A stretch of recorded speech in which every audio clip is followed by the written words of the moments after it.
Ich bin's mal wieder. War jetzt einige Zeit nix passiert.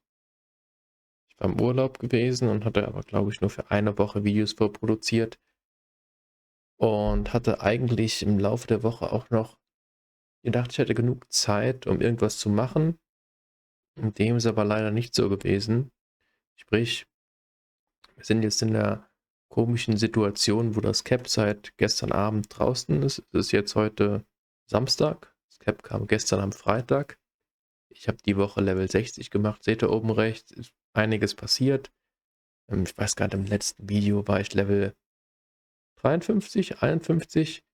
Reden wir jetzt alles drüber, was passiert ist. Ist halt jetzt so ein bisschen, ich hatte eine tolle Idee, wie ich das alles aufziehen will mit dem Vorbereitung fürs neue Cap etc. Dazu ist es nicht gekommen. Das ist schade, ärgert mich auch ein bisschen. Aber wir machen jetzt das Beste draus und ich würde sagen, wir gehen einfach mal rein. Und ich versuche euch so ein bisschen aufzusynchronisieren, was in den letzten 2 Wochen passiert ist. Ich bin, wie gesagt, Level 60. Ich habe brav jeden Tag meine Dailies gemacht. Ich habe die Dailies auch immer brav mit Lilie und so weiter gemacht. Da hat man echt feini gelevelt. Und dann habe ich zum Schluss noch schnell ein paar Lilien im Gewölbe der Schmerzen gemacht, um das auch mitzuholen. Oh, ich habe sogar noch Absauber drin. Cool. Und habe jetzt schlussendlich so Level 60 erreicht. Ich wollte auch eigentlich Level 60 mit 100% vorbereiten und das hat leider alles nicht so hingehauen. Ich hatte auch durchgeguckt, welche Quests es lohnt sich aufzuheben. Hatte eigentlich gestern noch die Dailies einmal gemacht gehabt und wollte die aufheben. Dann war der Freitag aber gelaufen und ich habe es dann einfach abgegeben mit Lilie etc. Sprich, ist, es gibt jetzt hier nicht viel zu tun, außer einfach weiter Dailies zu machen, zu leveln. Was ist passiert in den letzten 2 Wochen? Also es läuft Halloween-Event, wie ihr vielleicht gesehen habt. Ähm, Ich habe mal wieder das Investment getätigt, sage ich jetzt mal, dass ich mir ich zeige es euch gleich, ich zeige es euch jetzt, einige von diesen Halloween-Candies organisiert habe. Ich mache es auf jedem Server und ich glaube, ich bin bis jetzt auf jedem Server auf die Fresse gefallen. Die Hoffnung ist natürlich, dass die Leute farmen die jetzt wie verrückt. Also der Preis steht irgendwo bei 2. Also ich denke für 2 pro, also 2 Cash pro Candy kriegt man sie schon. Vielleicht muss man 2,5 zahlen. Und natürlich ist die Idee, wenn das Event rum ist, dauert es im besten Fall ein Jahr, bis die wieder zur Verfügung stehen. Die Dinger sind sehr wertvoll für PvP und PvE, wegen dem Laufspeed und der HP. Sprich, die sind auch an den Schlachten in High Demand. Mit dem neuen Cap kommen mehr Spieler, also marktwirtschaftlich steigen die im Preis, war meine Idee. Ich glaube, ich habe 4.000, vielleicht 4.500 mittlerweile zusammen. Und die halte ich einfach und schau mal, wie sich der Markt dafür so entwickelt. Kann natürlich sein, dass die Admins irgendwie in 6 Wochen die Dinger in Cash Shop packen oder in Dailies oder in die Quest Rotation, was auch immer. Dann wäre ich natürlich gebrochen, aber im Endeffekt habe ich sie immer günstig gekauft für 2. Ich glaube, darunter werden sie fast nicht fallen, dafür sind sie zu wertvoll. Dann habt ihr schon gesehen, ich habe auch das Level 60er Set plus 15. Ich könnte jetzt einen Rückblick machen vor 5 Wochen, wo ich gesagt habe, ein 36 plus 10 Set ist genug. Und dann habe ich das 40 plus 15 Set gemacht, weil das 36 plus 10 Set nicht genug war. Und jetzt habe ich ein 61 plus 15 Set, aber was soll ich sagen, die Geschichte war eigentlich noch ganz ulkig. Ich weiß gar nicht, Aimstar oder wer hat es online verkauft, im Discord angeboten für 6K mit Waffe und ich habe 5K für die Rüstung nur geboten, hat gesagt, unsere geliebte HGS würde zu 5K mit Rüstung kaufen, wenn ich es haben will, soll ich 6K zahlen mit Waffe und das habe ich dann gemacht, allein, dass sie es schon nicht bekommt. Und 20 Minuten später hat online einer unserer Ostblock-Freunden aus Polen hat eins gesucht und dem habe ich dann für 7,5 weiterverkauft. 8 sogar. Ich glaube 7,5 und ein paar Halloween-Candies, glaube ich, das ist ungefähr ein Marktwert von 8K und habe dann für 5K nochmal eins gekauft. Also im Endeffekt habe ich 2K Gewinn gemacht, also 3K für mein Set bezahlt, was alles klar geht. Ich habe das 40 plus 15 auch mal noch. Mal schauen, ob ich das irgendwann verkaufe, ob ich es mal für den Zweitchar behalte, aber ist wieder ironisch. Ja, leveln kaum den ersten Char und rede schon wieder vom Zweitchar. Ich habe einiges an Pötten dazu bekommen, HS etc. Wie gesagt, ich war fleißig. Ich müsste mal noch meine Mage nebenbei einloggen, während ich hier erzähle, was gibt es noch Neues. Das kann ich euch erst gleich zeigen, wenn wir aus der Stadt raus sind. Aber wenn ihr das Reel gesehen habt, die Tage, habt ihr gesehen, dass ich ein Halloween-Pet-Cover habe. Und zwar gibt es hier so Halloween-Bosse, die haben feste Spawn-Punkte mit, ich weiß nicht, ich habe noch keinen von denen einmal gekloppt, es war mir einfach egal. Ich weiß nicht, ich habe von dem Event nicht so viel mitgeholt. Eigentlich müsste ich auch mit dem Trick-or-Treat-Titel organisieren, weil der beste ist für PvE, aber ja, was soll ich sagen, ich bin nicht so dahinter, wie ich vielleicht mal dahinter gewesen war und es ist eigentlich nur auf entspannt jetzt ein bisschen, okay, komm, ich mach meine Dailies, mach meine Level ein bisschen, wir quatschen drüber etc. Und mehr braucht's für mich hier auch nicht. Ich Ihr wisst sowieso, was ich von dem rein Sweaten halte, gar nichts. Oh, guck mal, da verkauft jemand -10. -10, was ist das? Stock? Stock? Ich glaube, Stock heißt es dann. Wir gehen erstmal zu den Arcane Golem und machen die Daily. Genau. Und wenn man diese Halloween-Bosse droppen die, killt, haben die eine Chance, ein Pet-Cover zu droppen von jeder Klasse. Und der Titan sieht so aus. Fand ich witzig. Hab viel zu viel Cash dafür auszugeben, aber ich dachte, was soll's. Man lebt nur einmal. Und jetzt können wir uns 30 Tage an dem kleinen Dude erfreuen. Das ist so das, was passiert ist. Gab es noch irgendwas? Ach, funny.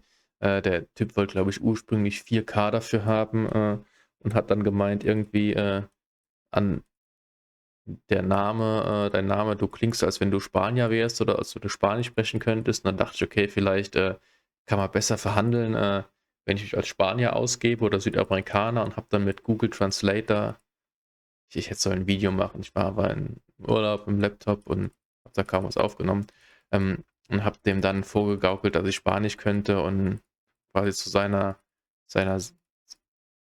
Sippschaft gehöre, sage ich mal. Und dann konnten wir uns am Ende auf irgendwie 2,5 oder 2K Cash und auch ein paar Halloween-Items einigen. Ja, das klang jetzt vielleicht, wo ich es erzählt habe, nicht so witzig, wie es schlussendlich war, aber das war amüsant, zumindest für mich. Ähm, Was ist noch passiert? Ich bin gerade überlegen, habe ich noch irgendwas gemacht? Wir haben über die Items geredet, wir haben über Halloween-Event geredet, wir haben über die Rüstung geredet, wir haben über Level 60er Cap geredet. Soll ich euch erklären, welche Quests man konnte aufheben und welche man, ach, ist raus. Ich habe die Quest-Logs durchgeguckt und alle Quests aufgehoben die ganze Zeit, die wir bis 60 haben kann, um die dann mit 61 abzugeben, etc. Und dann gibt es welche mit Nachfolgequests, die gehen bis 70 und habe das alles durchgeplant, haben wir schon überlegt gehabt, wie ich das alles schön in dem Video aufzeige, mit einer schönen Grafik, etc. etc. Und jetzt kam das Cap und irgendwie fehlt mir die Muße, ein Cap-Vorbereitungsvideo zu machen für ein Cap, das schon existiert. Deswegen lasse ich das alles. Fürs nächste Cap gilt auch, alle Quests, die bis Level 80 gehen, werde ich mir aufheben und abgeben, wenn dann das 110er, 90er, was auch immer für ein Cap rauskommt. Also das Folge-Cap, sage ich einfach mal. Wie eigentlich schon immer der Plan ist, wenn ich Let's Plays gemacht habe, um so einen kleinen Headstart zu haben. Was, sind wir 100% ehrlich, im Endeffekt auch egal ist, weil ich so langsam level, um hier den Content rauszulutschen, dass wir das gar nicht machen bräuchten. Aber was soll's. Wir machen es einfach so und gib ihm. Genau. Das war, glaube ich, im Schnelldurchlauf alles, was ich euch zum alten Cap erzählen wollte, was passiert ist, was ich vorbereitet habe. Und jetzt kommen wir zum neuen Cap. Halleluja. Yippie. Neues Cap. Neues Cap Level 80. Neues Cap Level 80 wurde angekündigt am Tag, als ich in Urlaub gefahren bin. Heißt, ich habe meinen Laptop mitgeholt, um Urlaub zu leveln. Was, ich sag mal, nicht gerade für Jubelsprünge bei meinen Mitreisenden geführt hat. Aber dem ist so. Wir haben durchgezogen und haben einiges vorbereitet, was ich euch gerade erzählt habe. Ich wiederhole mich. Egal. Neues Cap. Arkan, Low-Level Arkan. Low-Level Arkan, Level 70 plus, glaube ich, ist das.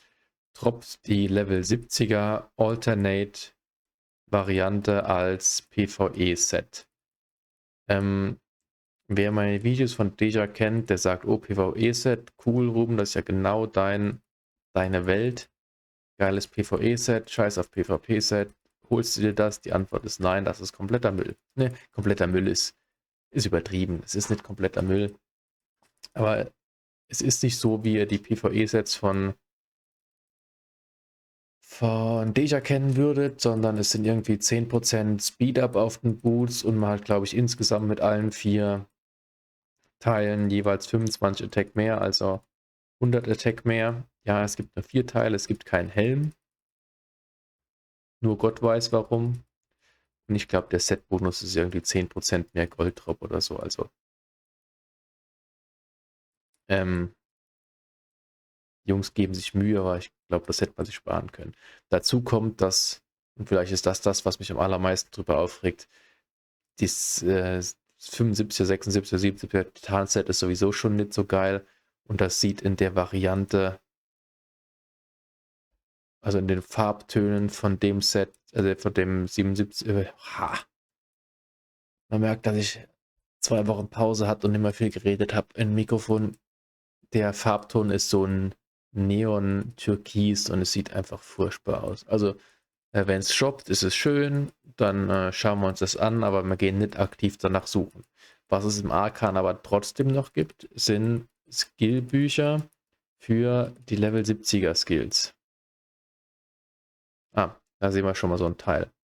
Ja, 10% Crit, bisschen Verteidigung, ist eher mau. Genau. Nicht so geil. Und so sind die alle. Und es droppen Bücher für den 70er Skill. Wollte ich. Eine Sekunde. Oh, hat mir was im Hals gesteckt. Verzeihung. Genau. Es droppen für den 70er Skill braucht man erst ein Buch und der droppt im Low-Level Arkan, dass das Ding irgendwie eine Daseinsberechtigung hat. Ist für mich totally fine. Die Dinger werden wahrscheinlich gerannt wie der Dämon. Da gibt es auch Token. Ich habe das ganze System noch nicht durchblickt. Werde das aber zusammen mit euch in den nächsten Wochen machen. Wir werden uns keinen Stress machen. Reicht, wenn wir das in 2 Wochen sehen. Mit Sicherheit, die Sweater werden aktuell schon da ihre Dailies farmen. Ich habe heute Nachmittag oder heute Abend jetzt noch gar nicht geschaut. Gibt es hier ein Ranking? Nein, das ist noch nicht aktualisiert. Ich glaube, ich hatte heute Morgen geguckt, da war schon einer 72 oder so. Sekunde, ich mache mal nebenbei die Webseite auf und dann schauen wir mal rein, was da los ist. Und würde mich nicht wundern, wenn da schon einer irgendwie 76, 77 ist. Ob schon einer 80 ist, wer weiß. Spätestens morgen dann. Aber sei ihnen vergönnt. Sammy ist schon 79, X-Ray ist 77, Taxi 77, Milo 77 und Nafa, der Hund, ist 76. Okay. Also, das sind alles Schurken gewesen. Ne, nur Schurken und Healer. Explicit Mage. Healer scheint wohl richtig stark zu sein. Warum auch immer. Und genau. neben Arkan auch Turm, aber ich glaube nur bis Etage 7 oder so. Und mein erster Gedanke war, oh Gott, die haben, wie es ursprünglich mal war, ähm, das 76er Set in den Turm gepackt. Die ganz alten Hasen werden sich dran erinnern. Die 76er Rüstung ist nicht immer in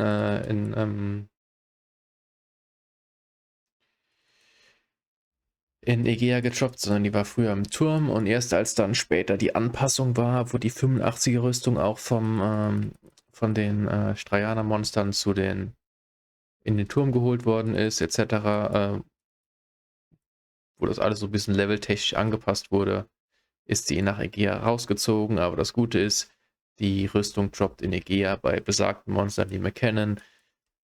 Waffe bei den Boku-Schlechtern, Handschuhen bei den Boku-Magiern, Boka-Magiern, Boku im Englischen, Boka in Deutsch, you know what I mean. Und Helmstiefel bei den Magieseelen und also den Fernkampfseelen, und Hemden bei den Nahkampfseelen und Hosen, das sind die ekelhaften, bei den Boka-Fürsten, glaube ich zumindest. Ja, genau. Und ihr seht es hier schon im Chat, ich habe das Gefühl, dass es keine große Kunst ist, B6 zu droppen. Ich sage das mal mit Vorsicht, weil natürlich die Leute im Moment komplett Banane gehen und den ganzen Tag droppen werden. Trotzdem kann ich mich an keinen Classic-Server erinnern, wo am ersten Tag oder am zweiten Tag, wo ein neues Set rausgekommen ist, so viel B6 EVA schon, also wenn man ins Discord geht, der, der Want to Sell Channel ist voll mit B6 EVA-Kram. Finde ich gut. Also, ich weiß nicht, wie ich es finde. Mein erster Instinkt war, oh je. Mein zweiter Instinkt war, kann uns ja egal sein. Macht vielleicht die Sache einfacher, B6 Beaties zu bekommen. Ich hoffe irgendwie insgeheim eine 73-10-Axt zu bekommen. Ich weiß aber nicht, ob die Leute extra loopen und selber Boka Fürsten hauen zu gehen. Ich habe einen probiert zu hauen. Das ist ein Kraus, und der hat natürlich mit Samen und Rolle dann auch gar nichts gedroppt, was mich nicht gerade motiviert hat, noch mehr zu hauen. Die kloppen halt noch richtig rein. Ich habe mir auch noch gar keine Gedanken gemacht, wie man jetzt am besten levelt, zu welchen Monster man geht, was man aushält an Schaden und was nicht. Dadurch, dass die Levelbegrenzung, die Deja dir ja immer ein bisschen vorgegeben hat, wo du leveln kannst, hier nicht existiert, muss man hier wirklich nachdenken, was LC angeht, nicht gerade unbedingt meine Stärke ist. Also werde ich einfach mal warten, bis ich mit ein paar anderen drüber geredet habe, wo die gelevelt haben, wird dann schauen. Ich habe an die Zamara gedacht im Turm, weil die gut EP geben, beziehungsweise schnell zu kloppen sind und, wie soll ich sagen, Pull-Aggro sind. Also für AOE-Chars ganz gut. Ich weiß nicht, was die mir für ein Damage hauen würden. Ich weiß nicht, ob es mit einer 60 plus 15 Waffe da Sinn macht, hinzugehen, oder ob der Killspeed zu niedrig ist. Ich kann es gar nicht einschätzen. Ich müsste ein bisschen ausprobieren. Da habe ich keine Lust drauf, also warte ich einfach, bis irgendwer mir schreibt, wo ich hingehen muss, und dann machen wir das. Sind natürlich jetzt auch direkt die Quest Rotation sind auch in Egea, logischerweise. Wie ich das finde, weiß ich auch noch nicht. Das macht es natürlich ein bisschen kniffliger, weil es nicht mehr ganz so trivial ist. Was aber an sich ja auch gut ist, weil ich glaube, ich hatte einmal die Woche eine Quest Rotation, die waren alle 5 bei den gleichen Monstern, und die waren in 15 Minuten war ich fertig oder so. Es war komplett Banane. Also einmal war es wirklich, wirklich wild. Ja. Aber dann kann ich das auch noch zeigen. Es ist äh, ich bin ein bisschen weitergekommen. Ich habe den ersten hier mit dem Mana, habe ich jetzt voll und bin jetzt bei dem für Angriff. Die ersten beiden haben jeweils 10 Angriff dazu gegeben. Also wenn das für den gesamten Skill 50 Angriff sind, ist mir, glaube ich, dieser ganze Skill-Tree scheißegal. Weil für 50 Angriff mache ich nicht jeden Tag die Quest Rotation, wenn die Items nicht passen. Wenn da natürlich geile Sachen drin sind, beim Loopen oder ich weiß nicht, müssen wir auch mal schauen, sind da jetzt, weil es gerade um so viel Droppen geht, viel mehr Sachen zum Droppen und Loopen drin. Habe ich jetzt zumindest bei dem, was ich jetzt hier sehe, nicht das Gefühl. Also, ja, mal schauen. Aber ansonsten ist das Ziel klar. Wir werden jetzt langsam Richtung neues Cap leveln. Wir werden uns, oh, guck mal, der Galagor ist gespawnt. Wir werden gucken, dass wenn wir am Cap sind, uns einen Cast-Helm organisieren. B6 droppt einfach, heißt natürlich auch, dass die B6 Def-Helme trivial sind, sodass man die wahrscheinlich in ein paar Wochen hinterhergeschmissen bekommt und die mit HS plussen muss, ohne sich Gedanken zu machen. Ansonsten Speedboots werden wichtig werden und ich glaube, Handschuhe, Hände, Hose wird einfach B5 Eva, gib ihm. Wenn das alles so einfach droppt, dann sollte das auch im Endeffekt nicht teuer werden. Genau. Waffe halte ich mal die Augen offen. Vielleicht droppt ja einer 73 minus 10, das wäre cool. Es gibt scheinbar auch wieder B6 Hitrate-Siegel, wie auf Deja auch, sowohl auf der Waffe als auch auf den Handschuhen. Habe ich auch schon ein paar also ich weiß nicht, was die mit den Quoten gemacht haben, aber B6 Hitrate-Waffen habe ich, glaube ich, schon 3 oder 4 gesehen. Ich glaube, das hat auf Deja Wochen gedauert. Ich glaube, es hat Wochen gedauert, bis überhaupt einer da war. Ich weiß noch, als einer der GS damals, ich weiß nicht mehr, wie er hieß, der Ritter gespielt hat, der hatte B6 Hitrate Duels gedroppt gehabt nach Wochen lang. Ich weiß es nicht mehr. Aber ja, das schauen wir mal, ob sich da was anbietet. Wenn nicht, gehen wir vielleicht auch die Tage einfach mal zu den Poker-Schlechtern leveln, wenn das denn Sinn macht. Auch wenn es vielleicht ineffektiv ist. Wenn man da volle Pötte reinmacht, dann sollte man das auch überleben. Die hauen schon ordentlich Damage rein. Aber mit einem Magieschild und einem normalen Schild und vielleicht einem AP-Extendern kann man da was machen. Und kann dann gerade ein bisschen droppen, während wir leveln. Und genau, das ist der Plan. Gibt noch eine Sache, Special Gift. Wenn man Level 60 ist, kriegt man quasi die Quest automatisch, um das Special Gift wollte ich euch zeigen. Ach, der springt immer um, weil ich ein Monster töte. Okay. Um halt das Backpack zu bekommen. Das hat, glaube ich, Konstitution und Evasion, was belanglos ist. Die interessiert mich nicht. Gibt aber gute EP und gute SP. Also werden wir entsprechend Pötte reinhauen.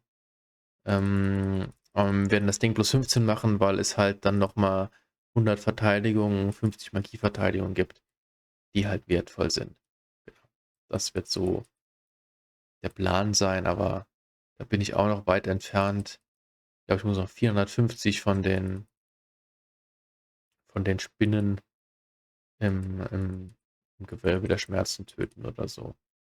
Aber jeden Tag die Dailies sind schon mal 50. Das ist nichts, wo ich jetzt gesondert hingehe und sage, hey, heute bin ich mal verrückt, heute habe ich mal Bock, 600 Spinnen, 600 Speerkämpfer und 600 von den Wanderern zu töten. Das passiert passiv bei den, also, es war ungelogen, hier, da wird im 10-Minuten-Takt wird irgendwie B6 Eva gepostet. Irgendwas ist ein bisschen raten, doch komplett Banane. Irgendwas, bis wir Level 80 sind, ist wahrscheinlich, wenn das so weitergeht, naja, können wir uns aussuchen, was wir machen. Kann man B6 Eva mit HS plussen, weil es egal ist. Ah, guck mal, Longspan ist hier. Longspan, warum sagt mir der Name was? Longspan sagt mir was, weil Ich glaube, der hatte damals das PvP-Turnier, was Narasia und ich zusammen im Livestream moderiert haben, gewonnen. Ich glaube, das war der. Weiß nicht. Aber jetzt so random Side-Fact. Oh, der spielt hier Ede. War der Spezi gewesen. Aber naja.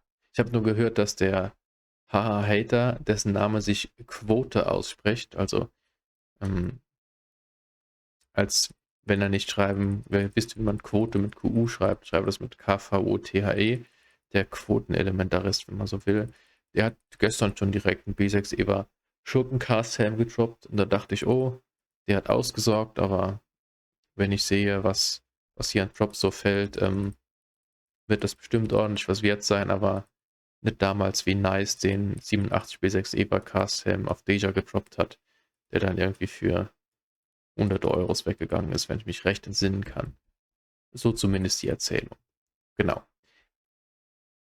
Ich würde an der Stelle den Spaß hier beenden. Na, ich habe, glaube ich, alles gesagt, was ich sagen wollte. Es geht weiter, wenn es hier was Spannendes gibt. Ich habe noch eine Idee für ein Video, was ich die Woche machen wird, wenn